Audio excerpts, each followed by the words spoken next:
Cheers. Cheers. Decaffeinated coffee. I don't think we're allowed to do this, actually. It's going to be really hot. Yeah. Is it still coffee if it's decaffeinated? Fuck yeah.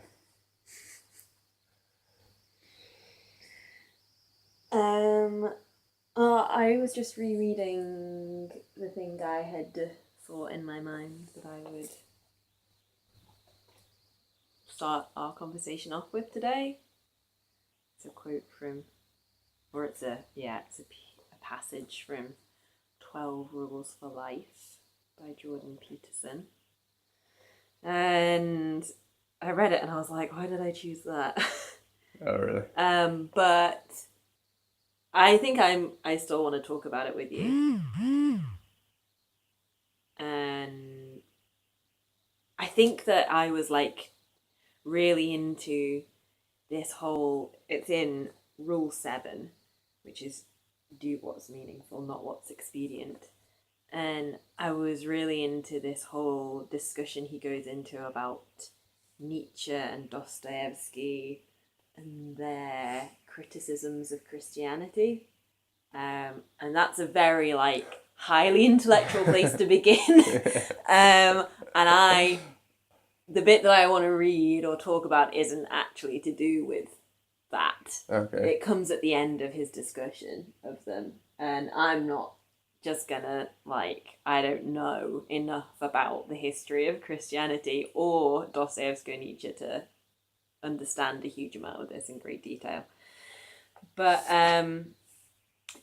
one thing that I really took from it that I thought was really interesting is how Nietzsche in particular, but I think also Dostoevsky to some degree, were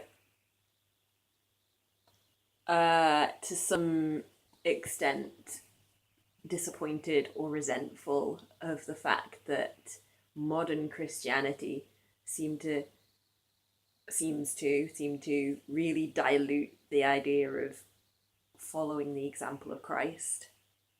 And it sort of became enough if you, let's just think about, the afterlife, and if you do generally good things in this life, then it's all about the afterlife, and that's where you get salvation. And sort of just taking off a bit of the burden from people of no, you should be acting the way Christ acted. Yeah.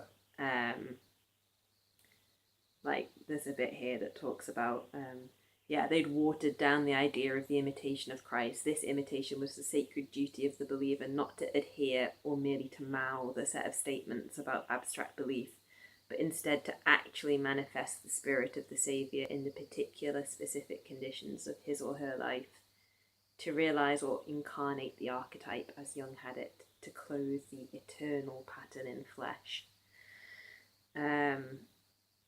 And it was their feeling that, formal Christianity just sort of gave people a nice thing to do. And all of the promises came in the afterlife. Yeah. But anyway, the bit that I wanted to read, and which I'll read now, and maybe that bit will come into it again later, but so he finishes talking about Nietzsche and his sort of despair of this idea that God was dead. And he says, Nietzsche, for his part, posited that individual human beings would have to invent their own values in the aftermath of God's death. But this is the element of his thinking that appears weakest psychologically. We cannot invent our own values because we cannot merely impose what we believe on our souls. This was Carl Jung's great discovery, made in no little part because of his intense study of the problems posed by Nietzsche. We rebel against our own totalitarianism as much as that of others. I cannot merely order myself into action, and neither can you. I will stop procrastinating, I say, but I don't. I will eat properly, I say, but I don't. I will end my drunken misbehaviour, I say, but I don't. I cannot merely make myself over in the image constructed by my intellect, particularly if that intellect is possessed by an ideology. I have a nature, and so do you, and so do we all. We must discover that nature and contend with it before making peace with ourselves. What is it that we most truly are? What is it that we could most truly become, knowing who we most truly are? We must get to the very bottom of things before such questions can be truly answered.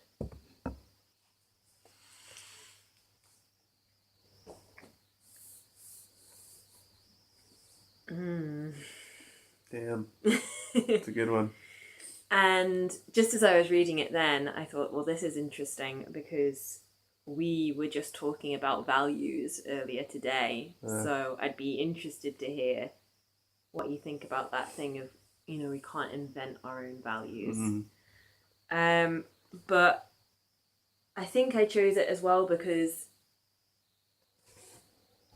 it seems like a really big question to know what we most truly are. What is it that we most truly are? And I have in the past really felt well, what does that mean? Who am I? I mean, I don't really, or just felt like I don't really know what my own nature is very well. And it kind of comes out when I'm doing things like answering personality tests, and there's certain things that I've sort of held in my head of well, I think that I prefer doing these things to these things and that kind of thing, but I don't know, it's an interesting problem to grapple with of given that we are ourselves every day of the year, for the whole of our lives, 24/7. It's an interesting idea that we could feel that we don't actually know who we are. And that's a really big question. But this morning I sat down when I was just writing in my journal this morning, and yesterday I wrote out my secret resentments, and today I wrote out things I know about myself. Really? And I knew loads about myself. Yeah, I bet. Yeah, and it was funny because I'd sort of thought I just don't know who I am. Yeah. And everyone else seems to just, have this real sense of themselves. And it's come into me making wrong decisions or feeling like I'm doing things for other people. And then when I wrote out the kind of person I am, I was yeah, I do kind of know the kind of person I am. And of course this thing didn't work because it's against that thing in me. Yeah. So yeah, I mean, that's one thing. It's a practice I'd encourage everyone to do. Just fucking write out what you know about yourself. Yeah. And you can start really basic. Yeah. Yeah. It's when you're in your head and you think to yourself, who am I? You don't have an answer. Mm-hmm. And then you ask the same question with a pencil in your hand and a piece of paper, pen and pad, and you answer it. Yeah. And that blows my mind about writing. Yeah. Because it's thinking. And yeah. It's not like thinking in your head, because I can't, at least some people can. Apparently Nietzsche, I think, he was super sick when he was old. Or no, I think he was sick throughout his life. And he was like a recluse because of it. But he would be in bed most of the day, and it took him a lot of energy, I think, to get out of bed and write stuff down. So he'd think in his head. Yeah. And argue back and forth and think and get it down to a very weighty substance-filled sentence and then write that down when he came to writing. That makes quite a lot of sense. Yeah. Some of his Yeah. stuff. Whereas some people just, well, most people, Yeah. it doesn't drain them to sit down and write. Yeah. But you can like start. Like I never just sit there and start with a little idea and then build off that and then build off that and then build off that in my head. But yeah, when you're writing, it's like. And you could ask it, like, I was asking myself questions Yeah. a lot of the time as well. Yeah. Like, what kinds of people do you like do I like spending Yeah. time with? Yeah. And then. What kind of work do I like doing? Yeah. Because answers in my head when I ask myself when I'm thinking in my head, they feel like answers, but they're not really answers. Yeah. They're more questions or like, oh shit, I don't know. Yeah. Whereas when you write, you have to answer. And if Yeah. it's a flaky answer, you know, because you've just seen it. Yeah. I wonder if it's something to do with seeing it in front of you. I think so. And like, because when you're just thinking in your head, we're so bloody steeped in our own sense of ourselves Yeah. that it's really, really hard to, it's like a wall of mirrors. It's really hard Yeah. to know which is the you that is talking and which is the you that's saying, and you know, which one's real. Yeah. But when you have to put down something, it's like, well, this is the one right now because it's the one that I'm constructing and writing down and making it into something. Yeah. And I think it's quite a good thing of like just that focus. Yeah. Instead of like ricocheting off different voices that are going to answer you in your head. And one will say something completely different to the other. At least if you can write down two contradictory thoughts, it can be like, oh, okay, I really like spending time on my own, but I get really sick and mad when when I don't see people. Yeah. Yeah. Or, you know, whatever it is. Yeah. If you just have two contrasting thoughts enter your head, or two contrasting voices, and that's all that happens, that's quite unnerving, really. But I don't know, if you write them down, contradictions can exist alongside one another and you'll probably find how they are connected. Yeah.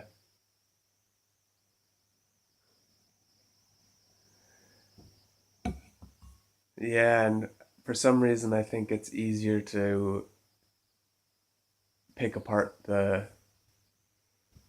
ego from the facts, if that makes sense. Because sometimes I will have a thought and then the contradictory feeling will come in where it's like, that's a stupid idea. That'll never work. Yeah. And if I write that down, by the time I've actually spelled out those words, that's a stupid idea, it'll never work, I'll have registered that that's just my dick voice. Yeah. That is always saying that. Yeah. Whereas when it's in my head, I don't register that. I'm like, oh yeah, you're probably right.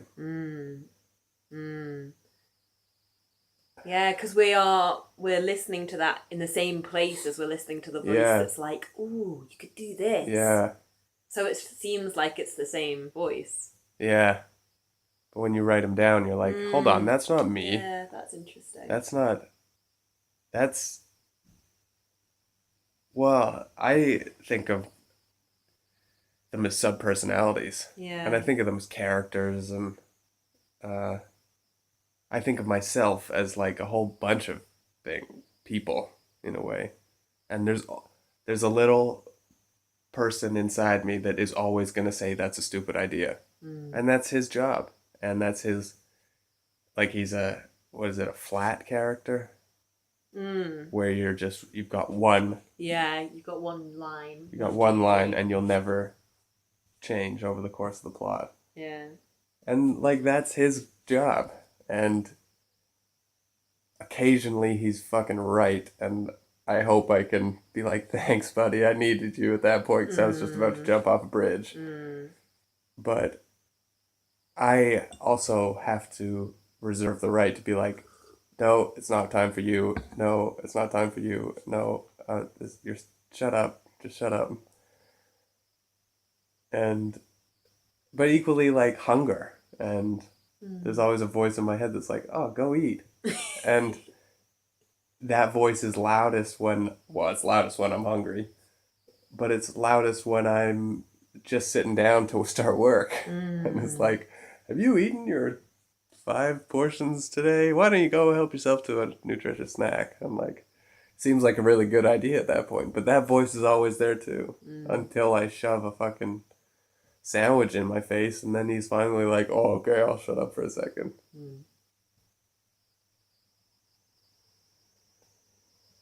So like, I could tell myself, okay, dude, tomorrow you're not gonna eat, and right now I'm not hungry, so I'm like, okay, sure, I could totally do that. I'm gonna not eat anything tomorrow. And then tomorrow morning comes around and I wake up and I'm fucking hungry and I'm like, that was a stupid idea. What am I doing? I'm gonna go eat pancakes. And I go and do it because I've lit like that voice is stronger within me at that time. And I will out rationale the fuck out of him because I like we're so good at convincing ourselves otherwise. Yeah. That was a stupid idea. You didn't know what you're talking about. It's a different day. I'm brand new me. I'm master of my own fucking destiny. We'll just, and then we'll be drunk again, or like everything we. I'm gonna go to the gym every day at 4 a.m, and then it's like, I'm tired. Yeah. And yeah. Yeah, absolutely. Yeah. Well, I remember that battle really well from when I was bulimic. And every day I'd make a new vow of like, oh, it's awful, it's gross. You're never going to do that again. Yeah. Or like wake up in the morning and think, right, this is the beginning. This is the beginning of never doing it again. Yeah. And then by lunchtime, again, it's like, well, yeah, but now it's changed and this really stressful thing happened. Yeah. And now I'm feeling shit and out of control, so you shut up. You don't know what you're, Yeah. And that's that totalitarianism thing, right? We rebel against our own totalitarianism. Yeah. But that comes back again to that bit of we cannot invent our own values because we cannot merely impose what we believe on our souls. And I don't know, I would be interested to think about that for a little bit. We cannot invent our own values because we cannot merely impose what we believe on our souls.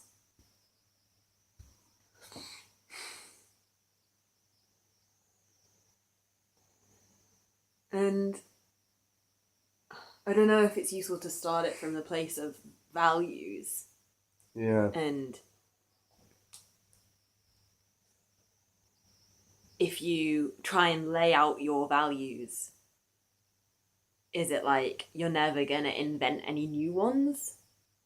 Or, well, do we just have a number of... I don't know. I feel like it's not as complicated as it seems, that idea if you can't invent your own values.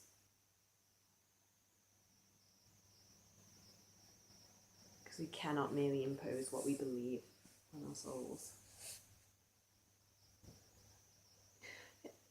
Is that about the struggle between the intellect and the spirit or soul? Yeah, I'm tempted to leave the soul there for a while and talk more about values. Yeah. I feel like those are two things that I don't actually know the definition of, really. I first thing that's come to my mind is it's this interplay between our subpersonalities, because like we can value sobriety, and then Friday night comes around and you value fucking vodka. And like And I was saying to you before, one of my values is kindness. yeah, But then if someone's being a pain to me in a yeah, queue, like pushing me in a queue or yeah, something, then yeah. yeah. And like little kids want to be good, Mm. but when their parents aren't playing with them and they haven't eaten for a few hours and they didn't sleep much last night and their older brother is picking on them, it kind of feels good to like Mm. just fucking annoy people. And I think that that's very well, I know that I have that within me towards myself, Mm. where it's like, you're always telling me what to do, and I've just had a beer, so I'm gonna fucking have six more. And Yeah. I'm just gonna get, like, you've been on my back all week, and tonight's my night, and I'm gonna get fucking wasted. Mm. And that happened loads, because it's like, it's saying fuck you, authority figure. Yeah. And that always feels good, Yeah. because the authority and the authority figure, it's their job to just tell you what to do at all times. And Mm. most of the time, they get you to work and they get you to fucking get you through your driving test. And they, like, you need to, and voluntarily we listen to authority most of the time. We don't jump on train tracks because we get smoked by trains, or we can't get on the train we want to get on because you have to sit in a cell and talk, answer questions of why you just jumped on the train tracks. Mm. And that doesn't really seem like authority, I don't think, because it's like, well, I wouldn't jump on the train tracks. But when we get the power over that authoritarian voice within us, I think, well, it definitely within me, it feels good to just be like, fuck off, I'm gonna get wasted. And I think drinking is probably one of the easiest ways to like Mm. To sac revolt to in a way. revolt. Yeah, Mm. Yeah, because it's that authoritarian voice that keeps you looking calm and cool and composed and mm-hmm, in control mm-hmm, all the rest of the time. yeah. Mm. So, but that, yeah. So you can't tell yourself to like go to the gym at 4 o'clock every goddamn morning, but that's not really a value. That's kind of an activity. Yeah. Yeah.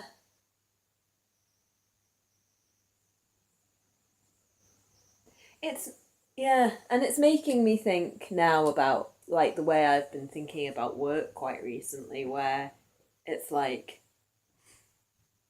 I've been getting quite confused because I think I value and believe in like leadership and hard work and like getting to the top of what you're doing and being really productive and efficient, and so I believe those things and like value them and sort of believe in like women CEOs and like being leaders in companies and businesses and stuff as well. But I can't deny the fact that I don't want any of that for myself. Like I want leadership in a different way and I want success in a different way and like I want to be productive and Yeah, all of that in a very different way. But I can see the value and believe that it's a really good thing, but I can't just tell myself like, well, be a CEO then. yeah, yeah.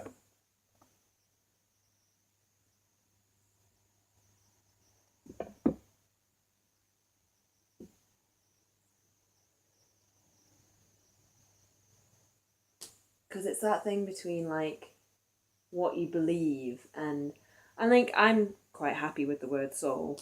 I'm not pretending that I can like give a Yeah. definition for it, but to me it sort of means intrinsic nature,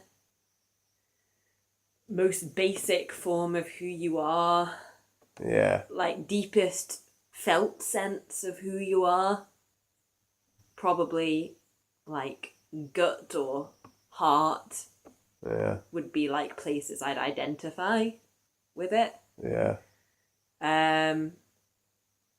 And so you can't impose a set of intellectual beliefs and values on top of that felt sense of what is actually right and good.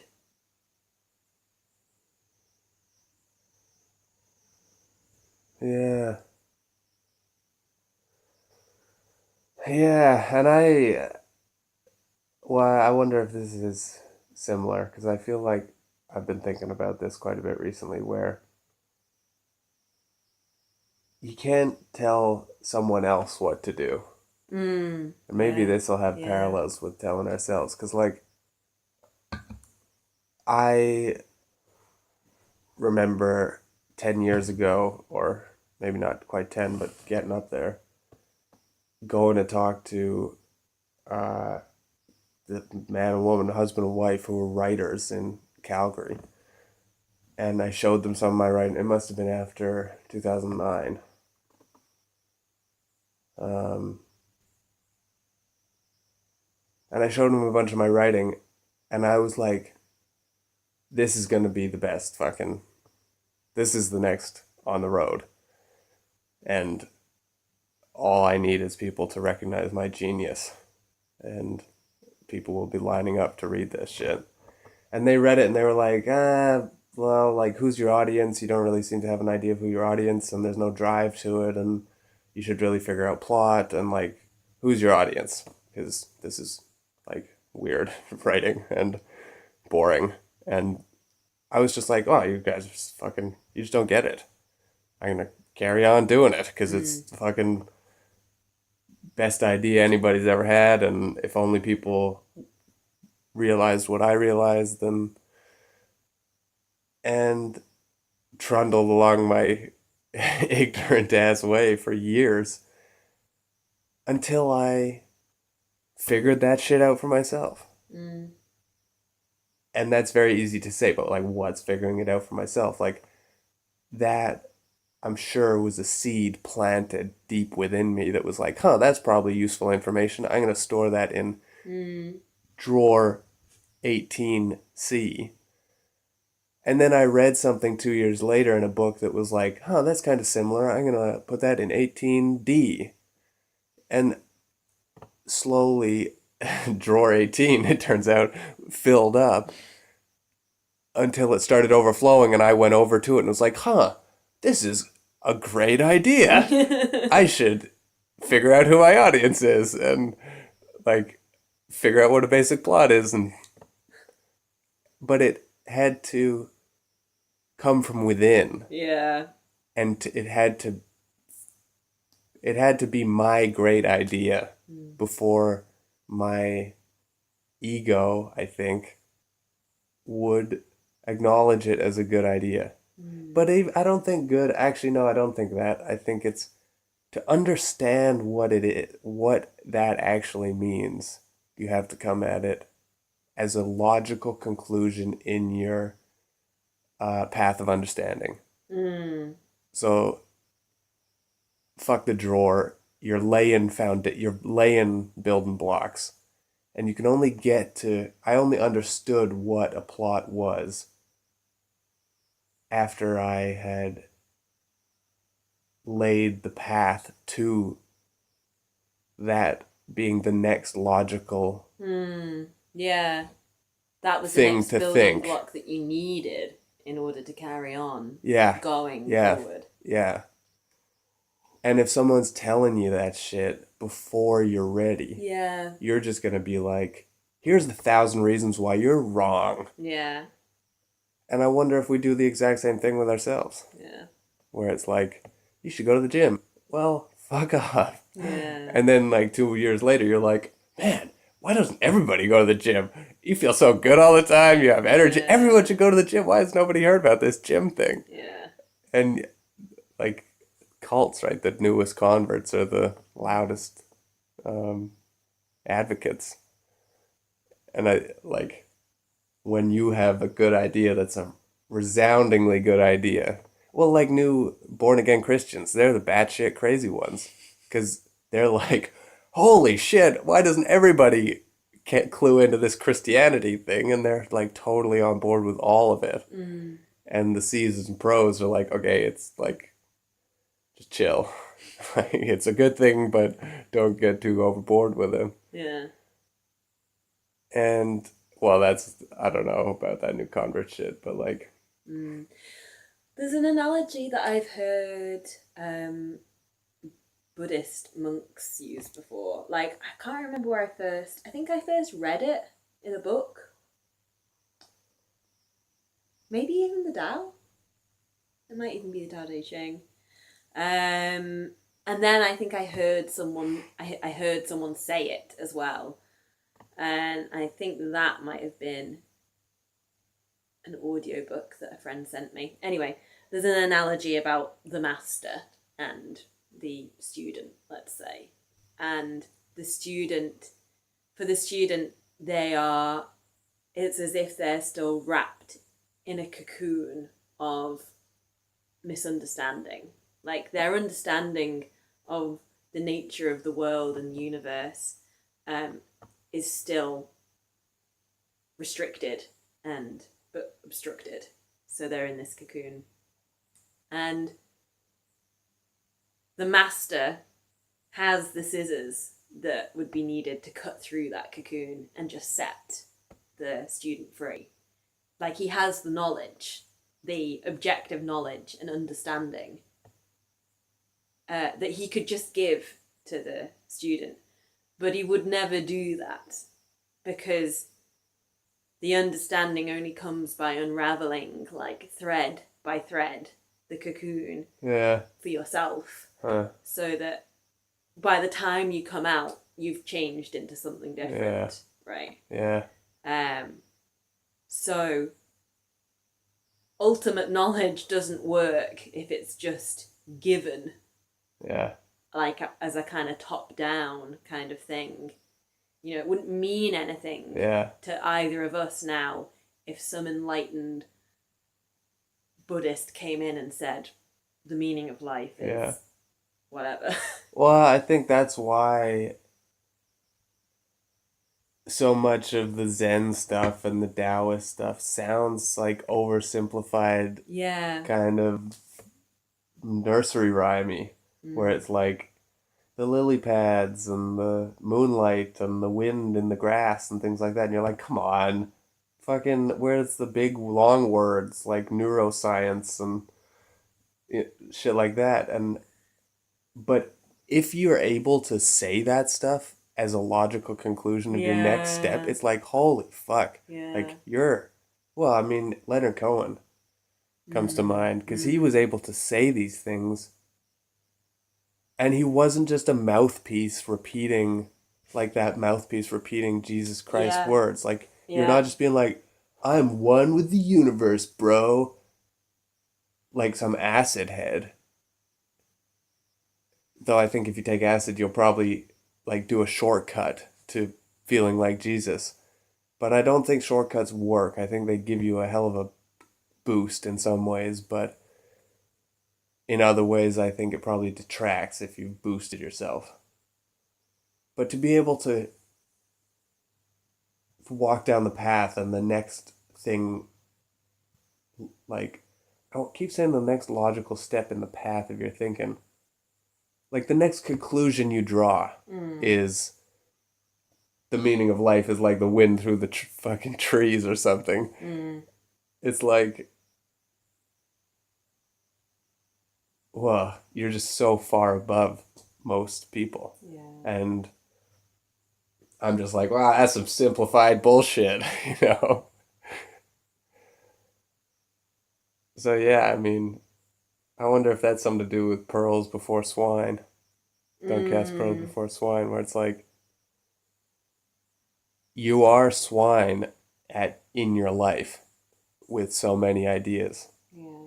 And I mean, it sounds stupid, but I'm just thinking about like giving a car, putting a kid in the driver's seat of a car, because they don't know what a road is, and they don't know what a red light is, and they don't know what pedestrian crosswalk is. Like you have to learn that shit. And if you put a kid in the seat of a car, they're just gonna kill themselves and other people. Mm, But the idea of a car is fed to us over 16, 17, 18 years. And by that time, you have to do some fine tuning just to learn how to like engage the clutch and put it in gear. And yeah. like these are the specific road signs. We know you had a general idea because of growing up, but like these are the specifics.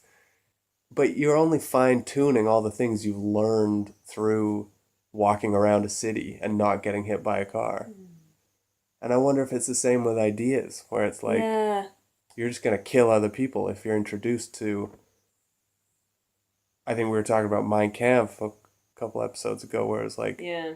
if you're unprepared, Mein Kampf can kill you, or make you kill people Mm, in the same way that a car will do the same, or a gun. mm. You know, kids kill people with guns because they don't know what they are, and Yeah. I think it's really hard for us to make ideas real in our, or I find it's hard to make ideas um have like a presence and a reality in your life, like day to day.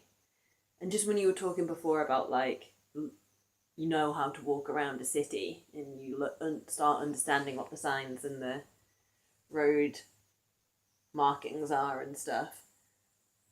But it's hard because ideas are invisible, yeah, and it would be really helpful if like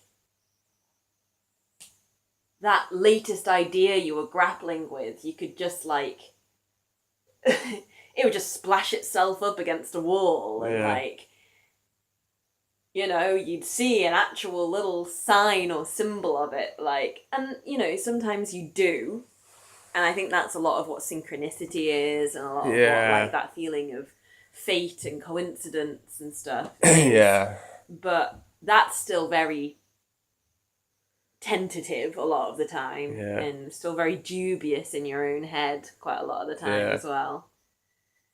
um And I've started thinking, like, wow, these awesome ideas that are coming to me and that I'm reading about and that I really need to embody in my life. Like, do I just need to post it note them all around my room, like, yeah, so that I can remember, like, remember this one, yeah. remember this? Because then I feel like, yeah, otherwise it's, unless it's a particularly strong and uplifting idea that you know can possesses you in a very special way. Yeah. Yeah, I think it's repetition. I Yeah. think that's what the church knew. Mm, Like, our ideas are stronger than all other ideas, but we need to remind you every goddamn Sunday yeah. when you're vulnerable and hungover. Like, you need to come and look at the picture of Christ on a cross Yeah. because that is representative of all our ideas, which are way stronger than all other ideas. And that's why we still have churches. And Mm, that's why, like, well, I'm sure religion will be around when the internet is dust and virtual reality is come and gone, and like there'll still be a religion of some kind, I'm sure, mm, because those ideas are the strongest ideas I think that humans have ever mm. come up with. Yeah. You just started making me think there about how strong an idea yoga has been for me Mm. and how I practice that every day. Yeah. And you just made me think that, like, hi, all right, maybe what I'm practicing isn't just yoga, but I'm practicing the idea that there is something within me which is strong and alive and universal, and I want to make contact with it. Yeah. I've never thought about it in that way. That's a cool way of thinking about it. Because it's like every day you come to the mat, you feel different. You feel Yeah. different about what you're about to do. You want to do different things. Yeah. And it is very easy for that movement impetus to get in the way of what the purpose of it is. And Yeah. We just do yoga. yeah, and I don't know, I think if no matter how you're feeling, or just making, because I think I've been doing that unconsciously, but consciously thinking about the fact that what I'm doing when I come to this mat every day, even though I might feel differently and do different things, it's the same thing. And Yeah. I'm still enacting this idea. Yeah. This one idea. Which I bet transforms you every time you do it. Yeah. I bet you stand up or like walk away from the mat feeling differently than when you arrived. And not the same. Yeah. But the fact that it transforms you from where you were to a new place every single time. And I imagine a better place. It's hard to imagine that doing yoga puts you in a worse place. Unless very anomalously, very occasionally. I don't know. Have you ever started it and been like, I'm really not in the mood, and just like stomped off? Not stomped off. I have started and then stopped. Yeah. Yeah. Is that like the worst thing that can happen?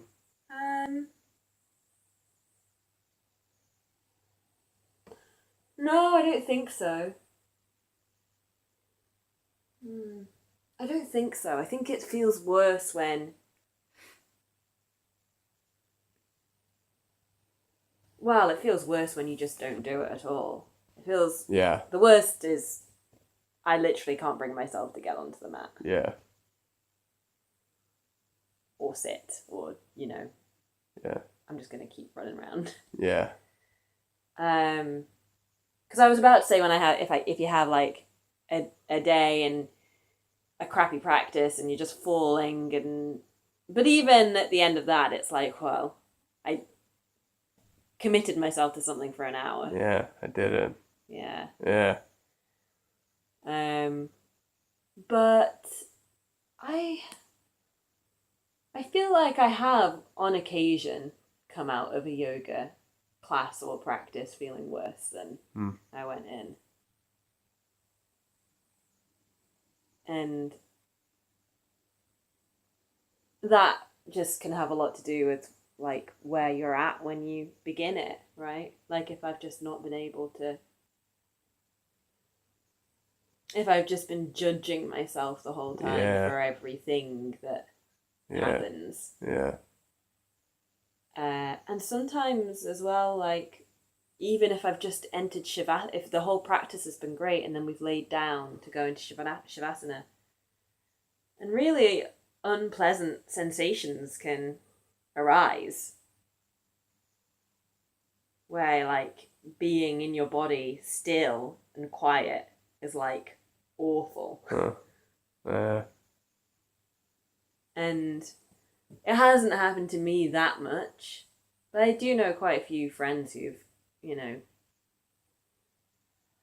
had really huge things come up during or after practices, which feel fucking horrible. Yeah, but do you think they should probably come up? Yeah, of course, yeah. But that's the thing, you can feel shitty Yeah, after doing, but it's like, well, that needed to happen. yeah. So I wonder if like feeling shitty isn't representative of getting worse. No. Yeah, I guess like a crappy practice really is one where like it's all been fine, but you just haven't really been very present. Yeah, You haven't switched in any way from that line of thought that you were on yeah. when you came in. That does seem to me the worst. Yeah. Um, which is funny because you'd think feeling worse would be worse than No, that. yeah, yeah. And that's like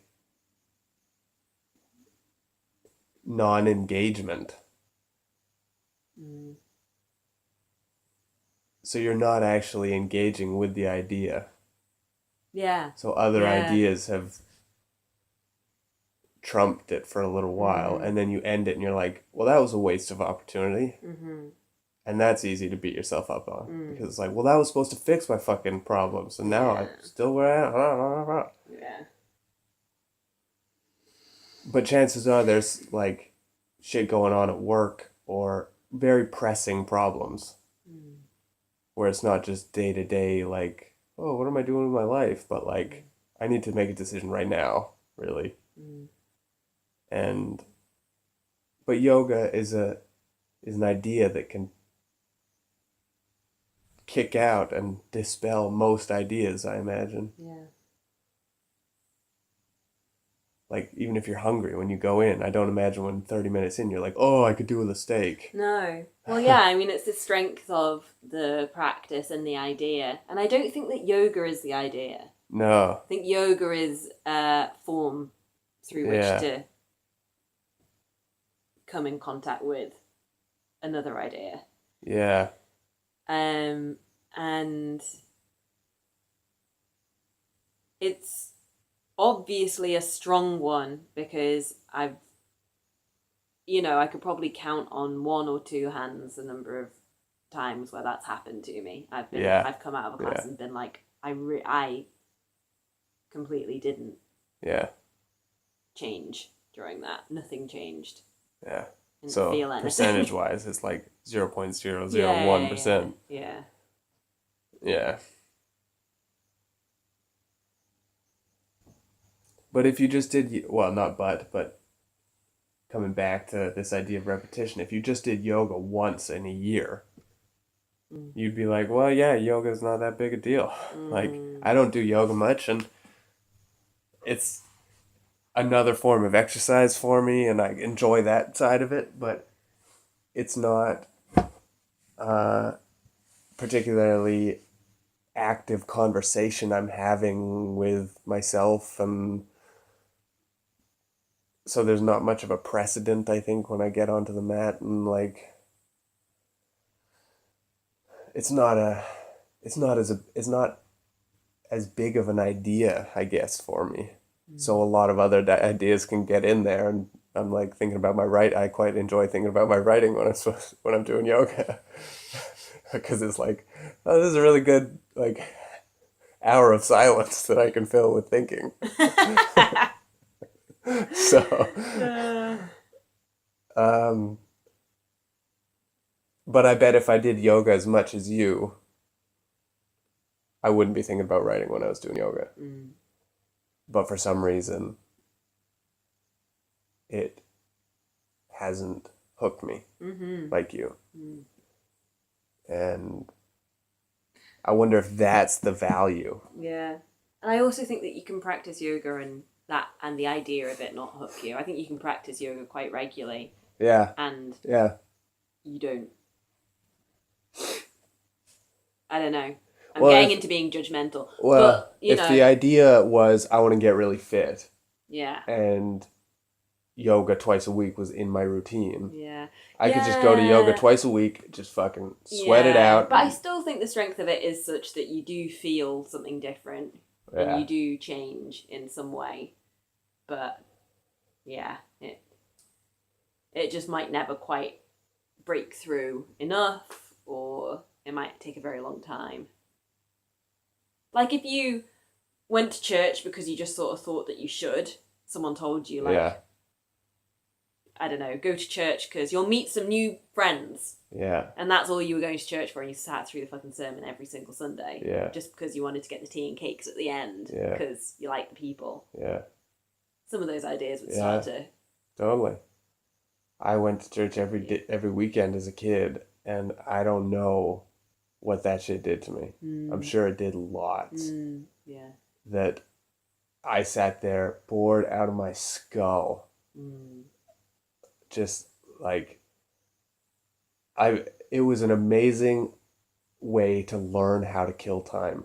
I would like, what did I used to do? Well, me and my brother used to just fuck with each other as quietly as possible right next to our parents. And if we got caught, it was like we were in trouble. But that was one way of fucking wasting time. But in amongst the hours of wasting time and like reading through the leaflets, and I used to stare up at the ceiling and count the boards in the ceiling. I remember, like, wooden boards. I used to count them just for something to do. Meanwhile, there's like beautiful art, stone sculptures, flowers, like organs and shit, and I'm just staring at a piece of wood, counting the slats on it. But like, I love art now, and those seeds, who knows? I used to go to galleries as a kid too, so it was probably planted there as well. But these ideas of like, well, Jesus and meaning and heaven and stuff like that, like, I feel totally comfortable talking about them. And I'm not sure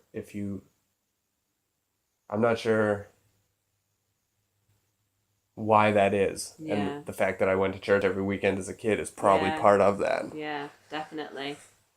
Yeah, I've only just recently started feeling okay and like understanding the ideas of heaven and hell. Yeah. Because my whole childhood was spent like just being like, there is, heaven's not real. Yeah. And that's what I, just believed my whole life, really. Yeah. It's a imaginary thing. Yeah.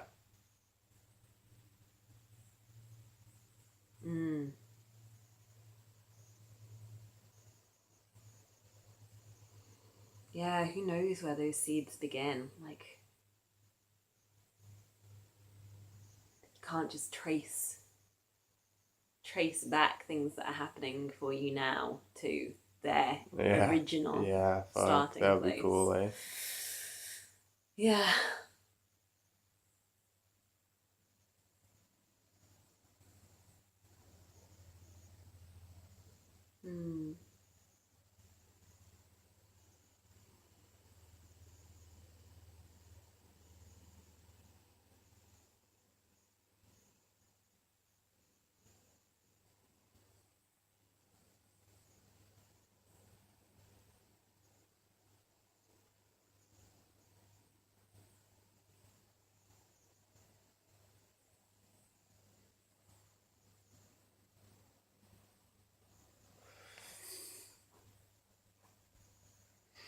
It's a doozy. I remember reading that part. Oh, yeah. Yeah. It's nice to be told that it's normal to not be able to tell yourself what you can do, what to do, I think. Yeah, it is. I think we tell ourselves that we can tell ourselves what to do. Yeah. Yeah. Yeah, well, people still make New Year's resolutions. Yeah. Every year. Yeah.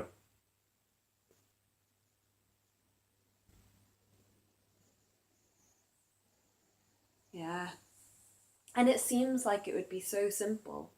You hear a voice in your head saying, all right, I'm going to start doing this. And like you said, you wake up the next day and it's like, well, it's not as easy as that. Yeah.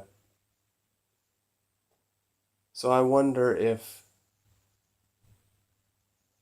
institutions, crowds, are where values have to come from. Mm. Because one parallel I've been drawn in my head is like Edward Bernays' book about propaganda, and he was just like straight up about it. Like, okay, the individual is one thing, the crowd is another, and I'm talking about crowds. Hmm. And that was like, what are you talking about? And he just thinks like the individual will make certain decisions, and then the crowd will make completely opposite decisions. And so the individual in the crowd will make a decision Yeah. that's not. Mm. So like, well, there's this great experiment where, well, it's not you see it so often, not even experiments, but like just for laughs, gags, that Canadian um like sketch comedy. You heard about it? I think you've told me about it before, but I can't. They did a whole wad of shit, but they did a couple good sketches. It was like pranks Yeah. with the public. Yeah. Very light Canadian pranks. Yeah. And they did one, and it taps into this where everybody, there was an elevator full of people. Everybody in the elevator was in on the joke. And then a stranger who wasn't in on it gets into the elevator, and everybody turns around and faces the back of the elevator after the doors close. And the person just like looks to both sides and then just turns around and faces the back of the elevator, and it's like, yeah, I would face the back of that elevator because everybody knows that the doors are going to open on that side. Yeah. And Even I don't want you might know there's no doors. Totally. I don't want to be the idiot. But there's experiments where people are asked, they are shown a sequence of lines. One of them is obviously longer or something like that. And then they're asked, there's like 5 of them sitting at a long table, and in order, they're asked, okay, which one was longer? And everybody is in on it apart from the last person. Everybody says the wrong answer, and the person will go with the crowd. And they'll say what they know is wrong. Because we're like, oh, did I see it wrong? Did I hear the question wrong? They must know. They must know. They must know. And that is the voice of the crowd. They must know. Like, if you get 5 people running down a street, you're going to get the whole fucking street running. Because, like, there might be a tidal wave coming around the corner, and you better be following the fucking crowd. And the sheep in us saves our ass most of the time. But it also makes us buy Nikes, and it makes us buy or listen to Justin Bieber. And like, the Bernays figured out how if you spoke about the masses, you could just absolutely destroy in the advertising field. So maybe it's like you need... Well, yeah, it's good to have enough people around you who are on board with the idea that you're on board with, to keep reminding you about it and to keep it strong in your mind. Yeah. Because if you go to church every week and your whole community is there, and there's like, everybody's dressed up, everybody's doing the same thing. We're standing up, we're sitting down, we're standing up, we're kneeling, we're sitting down, we're standing up, we're singing. We never sing, we're all singing. And you're like, no, fuck all this. I'm going to pull my pants down and just waggle it around.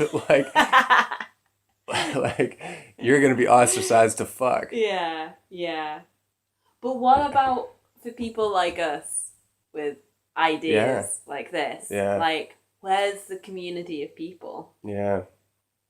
And like, okay, it's online or whatever, someone might say, but I don't think that's good enough.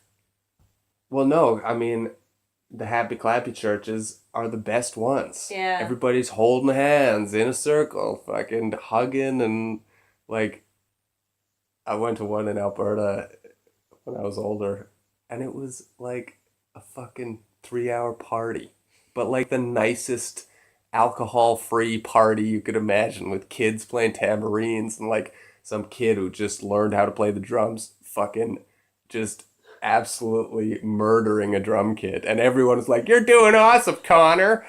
It was like, you guys are just too goddamn nice.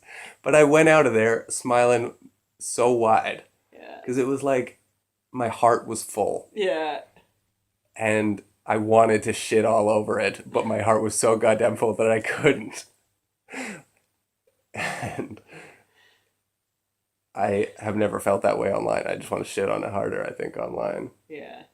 But being physical, well, it's like grooming, right? Mm.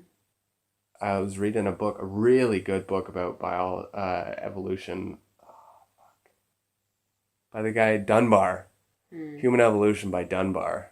And he talks a lot about singing and religious groups. And I think, as far as I can remember, it was all pretty much comes out of grooming, where the serotonin levels, because when we like are touched, serotonin is released, and that makes us feel good. But it also increases our like the bonds that we build between each other.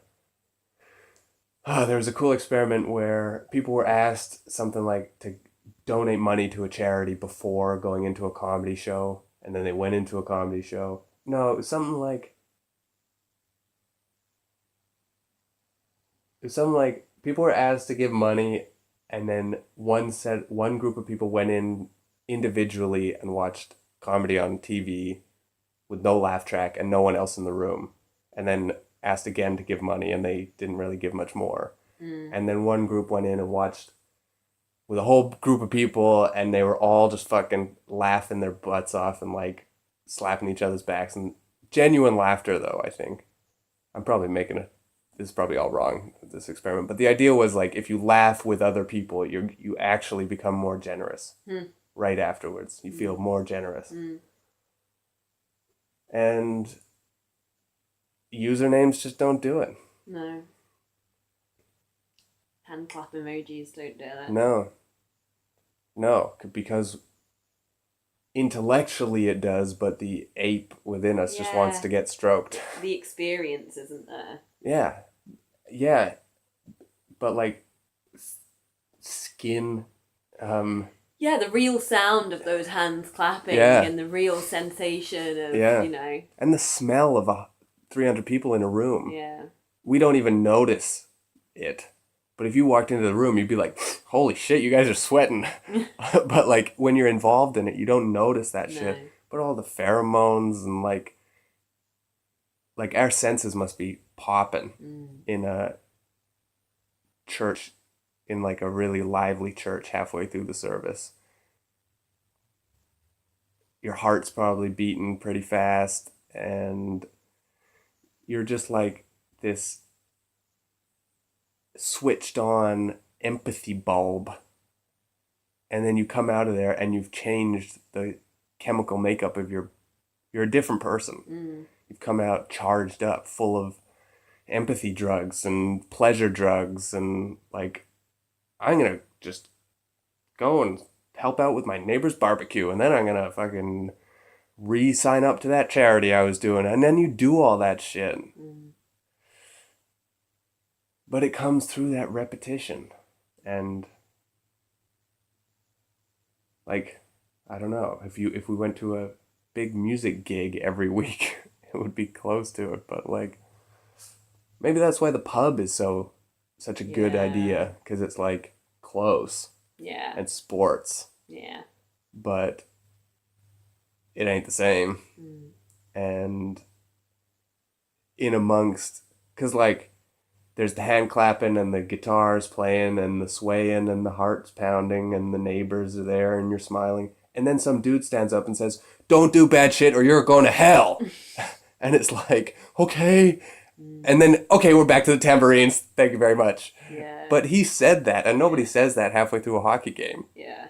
Like, it's about getting yourself into a place where you're really open. Yeah, to scare the shit out of you. But not just scare the shit out of you. No, it's like you're around other people who are making you feel good, and it's a nice experience being around other people who you like, and then you are introduced to or introduce or come into contact with ideas, and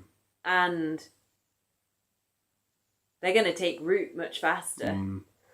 Yeah, I think you're right. I wonder if it's actually stronger in a way. I wonder if it's like these are extremely dangerous ideas and we need to strengthen you guys up before I'm hitting you with them. So we're gonna make you all into a big strong team where we know it's like trust falls. Like we're all here and now we're gonna talk about death. Yeah. And sin and guilt and lying and hope and faith and generosity and all those good things too. Yeah. Okay, but like we don't talk about death. Yeah. Because we need strength to talk about death. And I wonder if the only way to be strong enough to talk about death is to be surrounded by people you love and trust in an open emotional state, feeling great. Or else you'll just get depressed.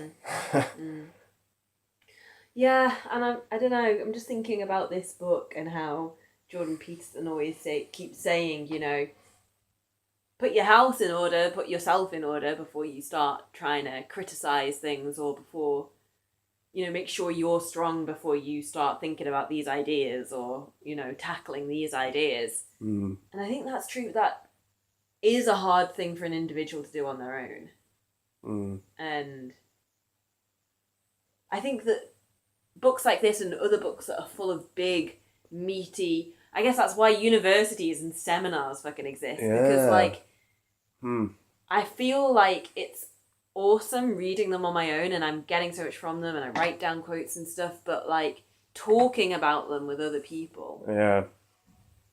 And doing that on quite a regular basis is probably the only real way to cement them. And to figure out what they mean. Yeah. That's what we're doing. Yeah. It's like a book club. I think so. Yeah. Yeah. I want to invite more people. Yeah. Can start holding hands and playing the tambourine. Yeah.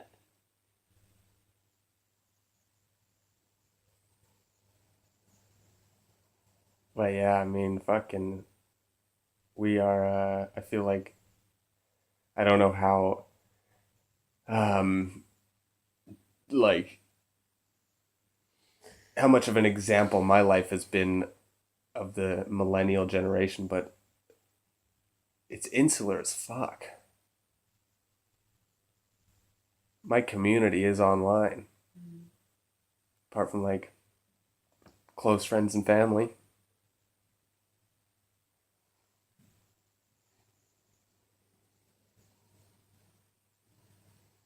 And yeah, unless you're organized in like, or unless you're part of organized sports or like the church was that place for a lot of generations of our society and culture. And I think this might be possibly another conversation for another time. Feels like we're getting into some big stuff. But yeah, I think I agree with you that I think it is an insular experience, and we are lacking quite a lot of those just wise and familiar and friendly faces around us who have known us our whole lives. Yeah. And have real wisdom and intelligence to pass on. Yeah. And we get it from books and we get it online.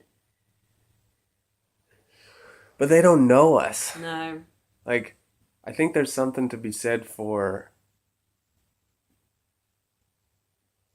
like, oh yeah, that's the neighbor's kid.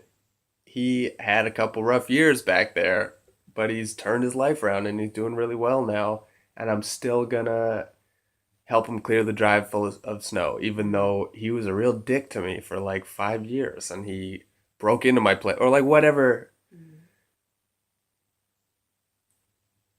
stupid shit like everybody has done in their lives. I feel like it's easier now to kind of erase those from your past if you don't have anybody around you who knew you in your stupid years at university or something like that, or but also online everybody's putting their best self out all the time. And so when some people do slip up, it's like career ending. Whereas if you slip up in the community where you've grown up and lived for your whole life, people aren't gonna turn on you like savages. Unless you do something really bad, they'll throw you in jail. But if you Yeah. slip up, I imagine there there would be a lot of room for like people giving you a helping hand back up. And I feel like that's something that it's easy not to extend a helping hand online. Mm. If someone's saying some really dark shit, well, people tell them to jump, you know? It's not like, here's a suicide hotline, you should probably give them a call. It's like, do it, fucker. Yeah. Yeah. And you would never say that to your neighbor of 30 No. years.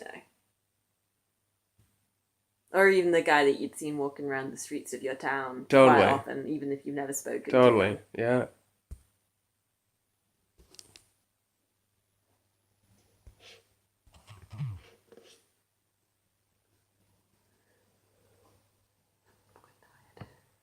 Call it? Cool. Thanks. Thank you.